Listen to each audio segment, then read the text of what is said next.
ખાલી જગ્યા જઈને ગમે રકમ મૂકી નથી દેવાની, સમજાય છે? કોઈ પણ એવી રકમ મૂકવાની છે કે આ વિધાન છે આખું સાચું પડવું જોઈએ. ખાસ તમારી ટેક્સ્ટબુકની અંદર આ રકમ છે એ લખી લેજો અને આનો જવાબ છે એ તમારે મને કોમેન્ટ તો કરવાનો છે, સાથે તમારી બુકની અંદર ક્યાંક ગણીને પણ રાખજો એટલે તમને યાદ આવે કે આ એક્ઝામ્પલ મેં મારી રીતે ગણેલું છે. તમારાથી થઈ જાય, ખાલી તમારે પ્રેક્ટિસ કરવાની જરૂર છે. બાકી ઘણા વિદ્યાર્થી મિત્રોને ખાલી જોવે એટલે આવડી જાય, કારણ કે એને પ્રેક્ટિસ કરી હોય. એટલે આપણે પણ પહેલા પ્રેક્ટિસ કરી લેશું, જેથી કોઈ પણ દાખલો છે એ આપણે ન આવડે એવું બને નહીં.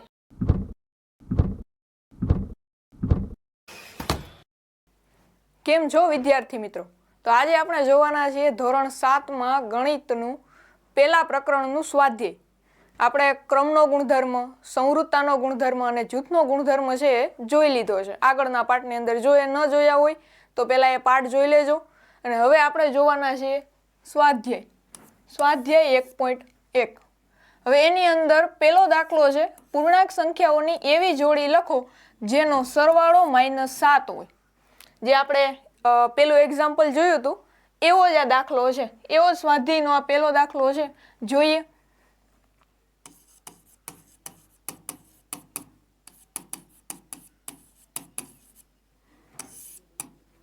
હવે આનો આપણે દાખલો કરીએ છીએ.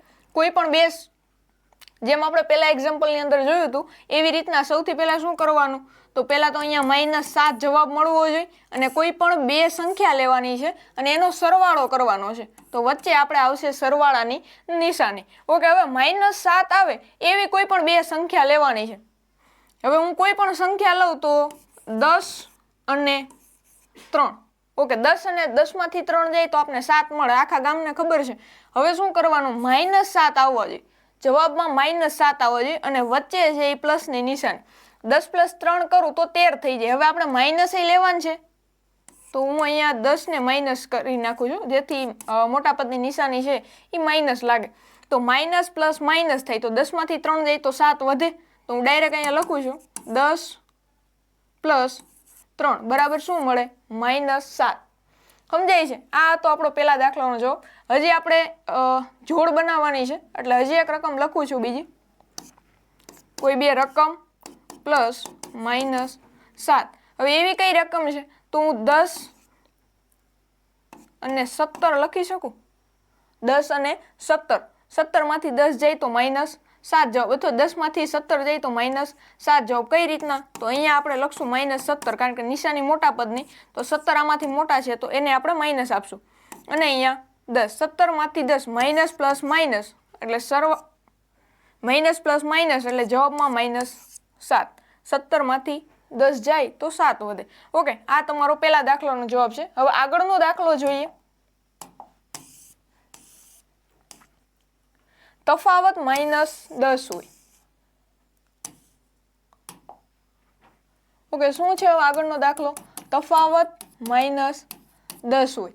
હવે તફાવત કીધું એટલે બાદબાકી આવશે, તો હું બે રકમ લખવાની છે, વચ્ચે માઇનસ અને જવાબમાં -10. જેમ આગળ કર્યું હતું એવી જ રીતના કરવાનું છે, પણ અહીંયા છે એ માઇનસ છે. હવે કોઈ પણ બે રકમ લઈએ આપણે, 20 - 10. ઓકે, હું 20માંથી 10 બાદ કરી એટલે આપણે જવાબમાં શું મળે, 10 મળે. પણ આપણે 10 નથી જોતા, આપણે શું જોઈએ છે, -10 જોઈએ છે. હવે 10માં તો આપણે એવું થાય કે 20ને આપણે માઇનસની નિશાની આપી દો તો માઇનસ માઇનસ પ્લસ થઈ જાય, તો એ જવાબ આવે નહીં. તો શું કરવું પડે, અહીંયા પણ 10ને પણ માઇનસ આપવું પડે, જેથી માઇનસ માઇનસ પ્લસ ને પ્લસ માઇનસ માઇનસ. તો અહીંયા જવાબમાં શું મળે, -20 અને -10. સમજાય છે? 20માંથી 10 જાય એટલે જુઓ અહીંયા માઇનસ માઇનસ પ્લસ ને પ્લસ માઇનસ માઇનસ એટલે જવાબમાં માઇનસ એ થશે અને -10 જવાબ મળશે. ઓકે, આવી જ રીતનો કોઈ પણ હજી એક લઈ લઈએ, 15 - 5. ઓકે, માઇનસ માઇનસ પ્લસ થાય,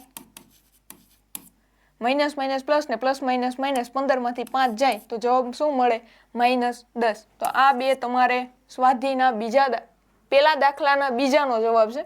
આ બે જોડી છે. હવે આગળનો દાખલો જોઈએ. આગળનો દાખલો શું કહેવા માંગે છે, તો સરવાળો 0 હોય. સરવાળો શું હોય, 0 હોય. લખીએ આપણે અહીંયા, સરવાળો 0 હોય. સરવાળો શું મળે? 0 મળે. તો હવે સરવાળો તો ક્યારેય કોઈનો 0 મળે નહીં. મેં કાલે એક્ઝામ્પલની અંદર સમજાવ્યું તો એવી રીતના. તો હવે શું કરવાનું? કઈ એવી બે રકમ લેવાની કે જેનો જવાબ છે આપણને 0 મળે? એવી તો એક પણ રકમ નથી જ ને. સરવાળામાં કોઈ પણની અંદર આપણે એક પણ છેલ્લો નાનામાં નાનો ડિજિટ આપણે 0 થી નાનો એક ડિજિટ 1 લઈએ તો પણ આપણે જવાબમાં એનાથી વધારે જ મળે, 0 તો મળે જ નહીં. હવે શું કરશું? કાલે એક્ઝામ્પલ આ જ લીધું હતું. ઓકે, 5 + 5, તો અહીંયા 5 ને હું માઇનસની નિશાની આપી દઉં, માઇનસ પ્લસ માઇનસ થાય એટલે જવાબમાં શું મળે? 0 મળે. તો અહીંયા આપણે કોઈ પણ રકમ લખી શકીએ. આપણે અહીંયા -10 અને 10 લખી શકીએ, અથવા તો અહીંયા 101 + 101 = 0. અહીંયા તમે 101 પણ લખી શકો. તમે કોઈ પણ સંખ્યા છે અહીંયા લઈ શકો. સમજાય છે? આગળમાં એક માઇનસ આપી દો અથવા તો કોઈ પણ બીજી સંખ્યાને માઇનસ આપી દો, જેથી માઇનસ પ્લસ માઇનસ થાય, બે સંખ્યાની બાદ બાકી થાય તો આપણે જવાબમાં શું મળે? 0 મળે. સમજાય છે? હવે આગળનો દાખલો જોઈએ. ઓકે, અહીંયા સ્વાધ્યાયનો જે પહેલો દાખલો છે એ આપણો કમ્પ્લીટ થઈ છે. ત્રણેય જે દાખલા છે એ આવી ગયા છે. ઓકે, હવે આગળ જોઈએ બીજો દાખલો કે જેનો તફાવત 8 હોય એવા ઋણ પૂર્ણાંકોની જોડી લખો. અત્યાર સુધી આપણે ખાલી એવું કહી દેતા કે સરવાળો 0 હોય અથવા તફાવત -10 હોય એવી કોઈ પણ પૂર્ણાંક સંખ્યાઓની જોડો લખો, જેની અંદર આપણે ધન પૂર્ણાંકો અને ઋણ પૂર્ણાંકો બંનેનું લખી શકતા હતા. આપણે જે યોગ્ય લાગે એ લખી શકતા હતા. પણ હવે આપણે ડાયરેક્ટ એવું કહી દીધું છે કે જેનો તફાવત 8 હોય એવા ઋણ પૂર્ણાંકોની જોડી લખો. ઋણ પૂર્ણાંકો એટલે માઇનસ સંખ્યા કોઈ પણ લખવાની છે. ઓકે, જોઈએ. ઋણ પૂર્ણાંકો 8 અને ખાસ તફાવત, એટલી બાબત છે. હવે આપણે આનું સોલ્યુશન લઈ આવશું, ઉકેલ લઈ આવીએ. કઈ રીતના? તો ઋણ પૂર્ણાંકો જોઈએ એટલે આપણી પાસે એક તો બે આ સંખ્યા, વચ્ચે તફાવત એટલે માઇનસ અને જવાબમાં 8. હવે ખાસ યાદ રાખવાની કઈ બાબત? બ્રેકેટમાં આપણે કોઈ પણ ઋણ પૂર્ણાંક આવશે એટલે માઇનસ માઇનસ પ્લસ ને પ્લસ માઇનસ માઇનસ, એટલે આપણે બાદ બાકી કરીએ અને જવાબ 8 મળે ને એવી કોઈ સંખ્યા લેવાની છે. કઈ સંખ્યા એવી લેશું કે જેનો જવાબ છે આપણે માઇનસ કરીએ તો 8 મળે? ઓકે, કોઈ પણ એક સંખ્યા લઈએ તો આપણે 10 અને 2 મળે. 10 માંથી આપણે 2 માઇનસ કરીએ તો જવાબમાં શું મળે? 8 મળે. તો એ સંખ્યા લખવી હોય તો હું અહીંયા 10 અને 2 આવી રીતના લખું. હવે જો આવી રીતના લખીએ ને તો અહીંયા માઇનસની જે નિશાની છે ને 8 ને લાગે, કારણ કે મોટું પદ છે. તો અહીંયા 8 છે ને માઇનસ થઈ જાય, જે આપણે જોતા નથી. તો શું કરવાનું? આ 10 છે ને એને 2 ની જગ્યાએ, 2 છે એ 10 ની જગ્યાએ. હવે કઈ રીતના થાય છે જુઓ. આ 10 છે એ આપણે 2 ની જગ્યાએ, પહેલા આપણે -2 લખી નાખશું, -10 બરાબર. ઓકે, હવે આપણે આનો ઉકેલ લેવાના છે. કઈ રીતના જોજો. બાકી તમને એવું થશે કે અહીંયા પણ માઇનસની નિશાની છે, સ્થાન ફેરવીએ તો થોડીક નિશાની ચેન્જ થઈ જાય. જો માઇનસ માઇનસ પ્લસ એટલે 10, માઇનસ પ્લસ માઇનસ, 10 માંથી 2 અથવા 2 માંથી 10 જાય તો જવાબ શું મળશે? 8. હવે 8 કેવા? મોટા પદની નિશાની લાગે એટલે અહીંયા 10 છે એ પ્લસ છે તો અહીંયા નિશાની પણ પ્લસની લાગશે એટલે જવાબમાં આપણે શું મળે? 8. ઓકે, એટલે -10 અને -2 એટલે કે અહીંયા -2 -10. આવી રીતની આપણે અહીંયા બે સંખ્યા મળશે. સમજાય છે? હજી કોઈ બીજી સંખ્યા લેવી હોય તો આપણે આવી લઈ શકીએ.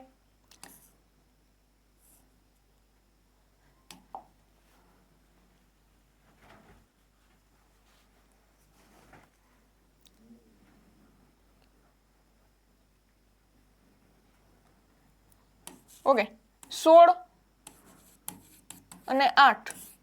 16 માંથી 8 જાય તો જવાબમાં આપણે 8 મળશે ને. તો એના માટે આપણે લેવું હોય તો આવી રીતના લઈ શકીએ. -8 નાની સંખ્યા છે એ આપણે પહેલા ક્રમ ઉપર રાખશું, -16. ઓકે, જવાબ કઈ રીતના થાય? તો minus minus minus plus, minus plus minus, 16 માંથી 8 જાય તો 8 કેવા? પ્લસ. ઓકે, તો આ બે જોડી તમારી આ મળે. સ્વાધ્યાયના બીજા દાખલાનો જવાબમાં પેલું જે છે એની અંદર આ જવાબ તમને મળે, 16 અને 8 અને 2 અને 10. ઓકે, આગળ જોઈએ. બીજા દાખલામાં બીજી બાબત છે હવે જોવાની છે બી. જેનો સરવાળો -5 હોય એવા ઋણ પૂર્ણાંકો અને ધન પૂર્ણાંકો લખો. હવે પહેલાની અંદર આપણે એવું કીધું હતું કે કોઈ પણ જોડી લખી શકો. આની અંદર એવું કીધું હતું કે ઋણ પૂર્ણાંકો લખો. હવે આપણે -5 લેવાના છે ઋણ અને ધન બંને આપણી પાસે સંખ્યા હોવી જોઈએ. ઓકે, જોઈએ. ઓકે, સરવાળો -5 હોય અને ઋણ પૂર્ણાંક અને ધન પૂર્ણાંક હોય. તો અહીંયા આપણે લખશું ઋણ પૂર્ણાંક અને ધન પૂર્ણાંક. ઓકે, કોઈ પણ બે આપણે લખવાનું છે. એક અહીંયા આવશે, વચ્ચે સરવાળો અને બીજી સંખ્યા, અને જવાબમાં આપણે મળશે -5. કઈ રીતના મળે? હવે અહીંયા ડાયરેક્ટ એમને ખાલી જગ્યા મૂકી દેવું લખાઈ જાય એવું તો કંઈ થતું નથી. આપણે આપણી રીતે જ લખવું પડશે. તો લખવા માટે આગળની જે શોર્ટકટ છે એ અપનાવશું. કઈ રીતના? Step by step હાલશું. -5 લેવાના છે એટલા માટે ખાસ યાદ રાખજો. ધન પૂર્ણાંક ને ઋણ પૂર્ણાંક બે કીધું છે. અહીંયા આપણે ઋણ પૂર્ણાંક લખવાના છે અને અહીંયા આપણે ધન પૂર્ણાંક લખશું. એટલે આપણે અહીંયા માઇનસ વાળી કોઈ પણ સંખ્યા આવશે. માઇનસ પ્લસ માઇનસ અને માઇનસ પ્લસ માઇનસ. અહીંયા કોઈ પણ પ્લસ વાળી સંખ્યા આવશે ને એટલે કીધું minus plus minus. Okay, minus plus શું થાય? માઇનસ થાય. તો આપણે હવે એવી કોઈ સંખ્યા ગોતવાની છે કે જેની બાદબાકી કરતા આપણે 5 જવાબમાં મળે. તો આપણી પાસે 10 અને 5 છે.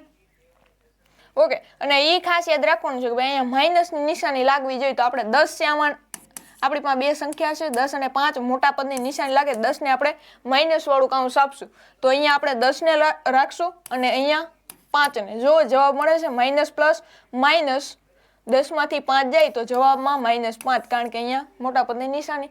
ઓકે, મળી જાય છે આવું. હજી એક એક્ઝામ્પલ લઈએ. -8 પ્લસ 3.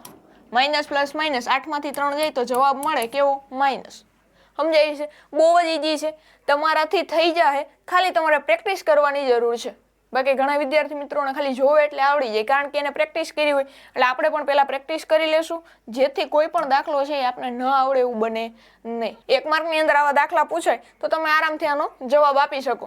આના માટે તમારે સ્ટેપ બાય સ્ટેપ ખાલી વિચારવાનું છે. રફકામ કરવું પડે તો ભલે કરવું પડતું, પણ આ દાખલાના જવાબ આવી જવા જોઈએ. સમજાય છે? આગળ જોઈએ.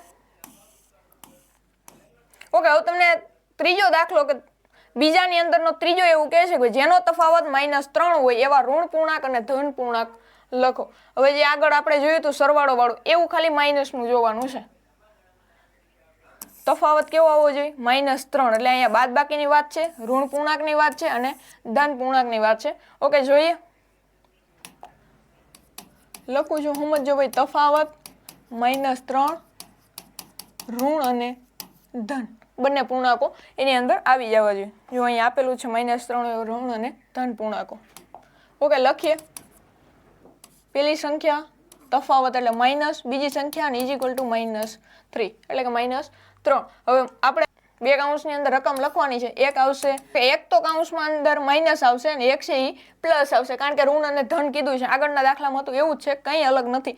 હવે આપણે એવી સંખ્યા ગોતવાની છે કે જેનો જવાબ છે એ 3 આવવો જોઈએ, સોરી -3 આવવો જોઈએ. હવે આની અંદર છે ને કોઈ પણ બે જ રકમ મળે છે.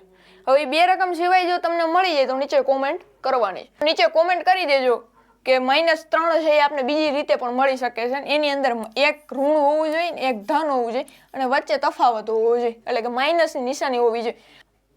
ઓકે, જોઈજો. એક આવે છે -2 વાળું કાઉન્સ, એટલે 2 - 1 = જો માઇનસ માઇનસ પ્લસ, એટલે 2 ને 1 3. અને નિશાની એક તો આ સંખ્યા મળે છે અને બીજી મળે છે 1 -2.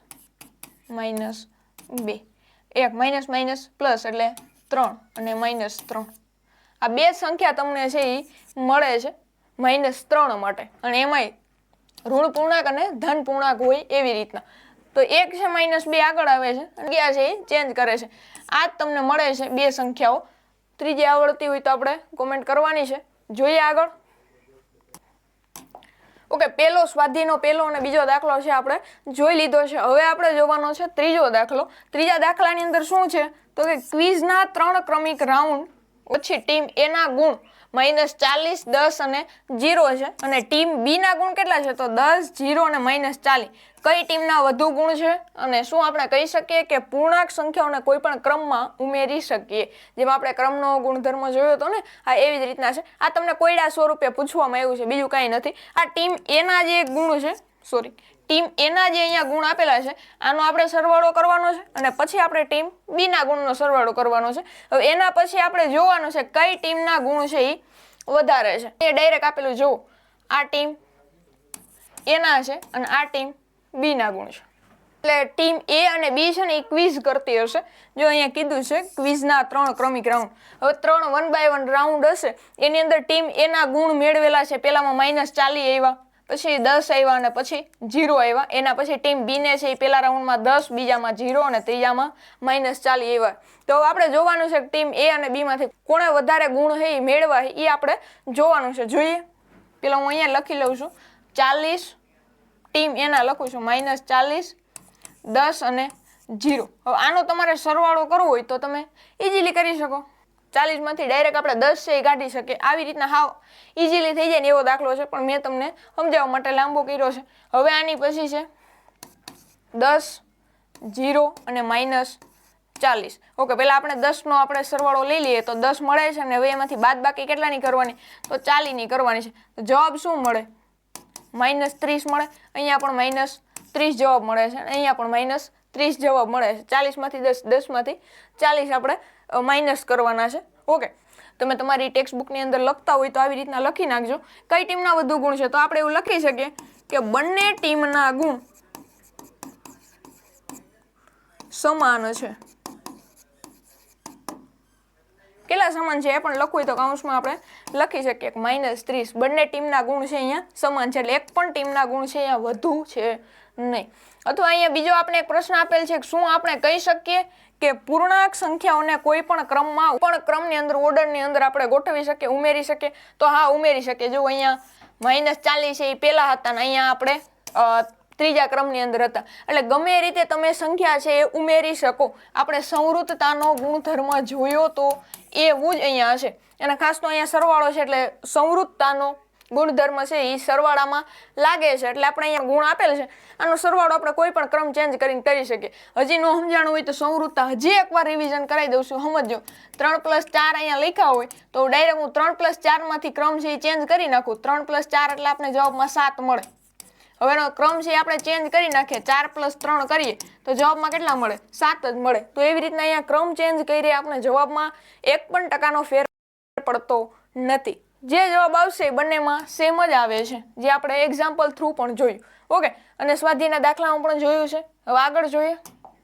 આપેલા વિધાનો સાચા બનાવવા માટે ખાલી જગ્યા પૂરો. હવે આપણે એવી રીતના ખાલી જગ્યા પૂરવાની છે કે જે વિધાન છે એ સાચું બનવું જોઈએ. કોઈ પણ અહીંયા એમને ખાલી જગ્યા જઈને ગમે રકમ મૂકી નથી દેવાની. સમજાય છે? કોઈ પણ એવી રકમ મૂકવાની છે કે આ વિધાન છે આખું સાચું પડવું જોઈએ. અહીં શું આપ્યું છે તો કે -5 + -8 = -8, એટલે કે -8 આપેલા છે અને પ્લસ કરીને કૌંસમાં આપેલ છે. હવે જો અહીંયા -5 છે અને -8 છે. -8 આપણે અહીં આપી દીધા, શું ઘટે છે?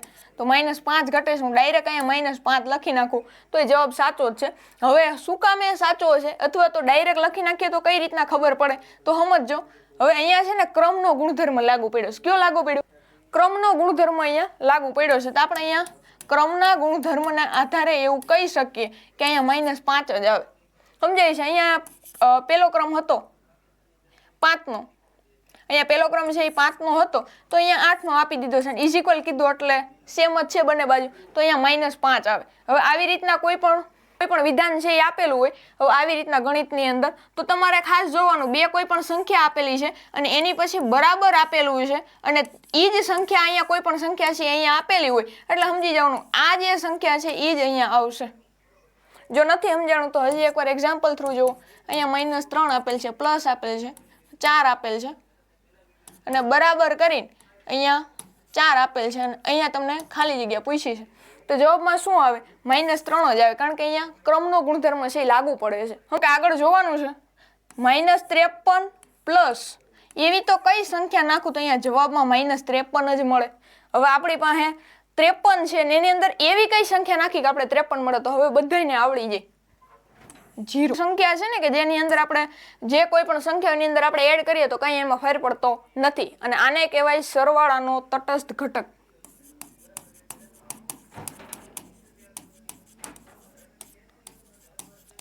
એકમ અથવા તો ઘટક. સમજાય છે?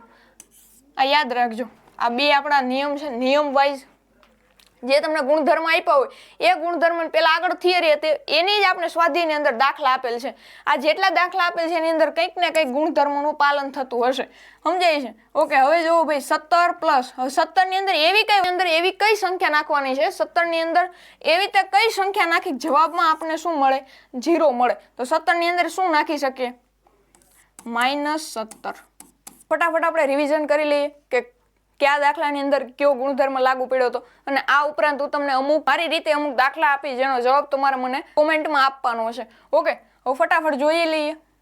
ઓકે, પહેલો હતો પૂર્ણાંક સંખ્યાની એવી જોડ ગોતવાની હતી જેનો સરવાળો -7 હોય. તો હવે હું અહીંયા તમને એક દાખલો આપું છું, આનો જવાબ તમારે મને કોમેન્ટમાં આપવાનો છે. અથવા તો જો ટેક્સ્ટબુક સાથે તમે વર્ગખંડની અંદર ભણતા હોય, આપણો વિડીયો છે એ શિક્ષક મિત્રો પોતાના ક્લાસની અંદર મનોરંજન સાથે જ્ઞાન પીરસી શકે ને એવો આપણો વિડીયો છે. જો તમે ક્લાસરૂમની અંદર આ વિડીયો જોતા હોય તો ખાસ તમારી ટેક્સ્ટબુકની અંદર આ રકમ છે એ લખી લેજો, અને આનો જવાબ છે એ તમારે મને કોમેન્ટ તો કરવાનો છે, સાથે તમારી બુકની અંદર ક્યાંક ગણીને પણ રાખજો, એટલે તમને યાદ આવે કે આ એક્ઝામ્પલ મેં મારી રીતે ગણેલું છે. સમજાય છે? ઓકે, જોઈએ. હું તમને એક દાખલો આપું છું. ઓકે, સરવાળો છે એ -13 થવો જોઈએ. સરવાળો કેટલો થવો જોઈએ? -13 થવો જોઈએ. અને આવી કોઈ પણ ઋણ પૂર્ણાંકની સંખ્યા તમે લઈ શકો. કોઈ પણ બે ઋણ પૂર્ણાંકો લેવાના છે અને એનો જવાબ તમારે સરવાળો કરીને 13 લઈ આવી દેવાનો છે, -13. ઓકે, એટલે આવી તમારે જોડ બનાવવાની છે. ઋણ પૂર્ણાંક જે બે ઋણ પૂર્ણાંકો લેવાના છે, -13 આનો જવાબ આવવો જોઈએ, સરવાળો થવો જોઈએ, અને આની જોડ બનાવવાની છે. એટલે તમારે બીજી એક સંખ્યા પણ આવી લેવી પડશે. સમજાય છે? ઓકે, આગળ જોઈ લઈએ. આની અંદર પણ એવું જ હતું. ઓકે, બીજો દાખલો છે એની અંદર પણ કંઈક આવું જ હતું. -3 હોય એવો ઋણ પૂર્ણાંકો ધન પૂર્ણાંકો જે આપણે લીધા હતા, અને આની અંદર તમારે મને કોમેન્ટમાં જવાબ આપવાનો છે કે ત્રીજી કઈ સંખ્યા લઈ શકે. બે સંખ્યા તો આપણે અથવા તો એક જોડ આપણે લીધી હતી. હવે બીજી જોડ બનાવવા માટે શું કરી શકીએ તમારે મને કહેવાનું છે. પછી આ જે દાખલો હતો એની અંદર આપણે ક્રમનો ગુણધર્મ લાગુ પડ્યો હતો. સરવાળો હોય અને પૂર્ણાંક સંખ્યા હોય તેને આપણે ક્રમના ગુણધર્મનું પાલન કરીને કોઈ પણ રકમ છે એ ચેન્જ કરીને સરવાળો છે એ સેમ આવે છે, અથવા જવાબ છે આનો સેમ આવે છે. ઓકે, એના પછી તો નીચે આપેલ વિધાન સાચા બનાવવામાં હતા. હવે આની અંદર હું તમને એક દાખલો આપું છું. ઓકે, -5 + 3 + 6 = હવે અહીંયા ખાલી જગ્યા આપું છું, +-5 + 6. હવે અહીંયા કઈ સંખ્યા આવે ને તમારે મને કોમેન્ટ કરવાની છે. સમજાય છે? ઓકે, હા, બીજી દાખલો તમને આરામથી આવડી જાય. હજી એક રકમ તમને આની અંદર આપું છું.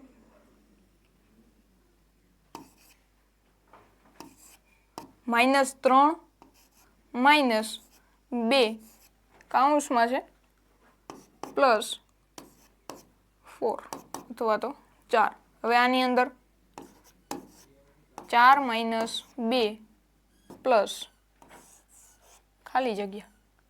ઓકે, આની અંદર તમારે મને કોમેન્ટ કરવાની છે કે અહીંયા જવાબ છે એ શું આવે. હવે 4 ઉપરથી એક બાબત યાદ આવી છે. કોઈ પણ વર્ડ છે એ તમે ઇંગ્લિશની અંદર આપણે લખતા હોય ને કોઈ પણ એનો સ્પેલિંગ, હા, તો એ સ્પેલિંગ લખો ને છેલ્લે 4 ઉપર આવીને અટકે છે. આવું તમે ક્યારેક જોયું હશે, નોટિસ કર્યું હશે. જો ન કર્યું હોય તો એકવાર તમારા મિત્રો સાથે ટ્રાય કરજો. એક તમને એક્ઝામ્પલ આપું છું કઈ રીતના હું કહું છું. ઓકે, આનો તમારે એસેસ લેવો હોય તો લઈ લેજો. આનો જવાબ તમારે મને કોમેન્ટમાં આપવાનો છે. ઓકે, હવે આજે 4 છે ને બ્લેક હોલ શબ્દ વાપરવામાં આવે છે. શું કામ વાપરવામાં આવે છે એનું મેં તમને કારણ કીધું. હું તમને એક લાઈવ એક્ઝામ્પલ આપવાની ટ્રાય કરું છું. ઓકે, આપણો કોઈ પણ ઇંગ્લિશ લેટર આપણે લઈએ, કોઈ પણ સ્પેલિંગ લઈ લઈએ. જેમ કે હાથમાં પેન છે તો પેન જ યાદ આવે છે, તો હું લખું છું અહીંયા પેન. કેટલા લેટર છે આની અંદર? 1, 2 અને 3. તો હવે હું અહીંયા 1, 2 ને 3 લેટર છે, તો 3 ને આપણે ઇંગ્લિશમાં શું કહીએ? 3 કહીએ. 3 નું સ્પેલિંગ કંઈક આવો થાય, THREE. કેટલા લેટર આવ્યા? 1, 2, 3, 4 ને 5. 5 ને ઇંગ્લિશમાં શું કહેવાય? 5. FIVE. 5 કહેવાય ને? ઓકે, હવે 5 ની અંદર જોવો કેટલા લેટર આવ્યા? તો 4 આવ્યા. તો આપણે અહીં લખું છું 4. ઓકે, 4 માં કેટલા લેટર આવ્યા? તો 4. ઓકે, અટકી ગયું. સમજાય છે? આપણે પેન શબ્દ લીધો તો પેન જે વર્ડ લીધો તો આની અંદરથી 3 લેટર, એટલે આ જે આપણે લીધું, પછી 3 ની અંદરથી 5, 5 ની અંદરથી 4 ને 4 ની અંદરથી 4, 4 થી આગળ વધતું નથી. હજી એક એક્ઝામ્પલ આપું છું આની અંદર. ફોન છે, હવે આની અંદર જોવો જોઈએ કેટલા લેટર છે, 1 2 3 4 ને 5, 5 છે તો હું અહીંયા લખું 5. 5 ની અંદર કેટલા લેટર છે, 1 2 3 ને 4. ક્યાં આવીને અટકે છે?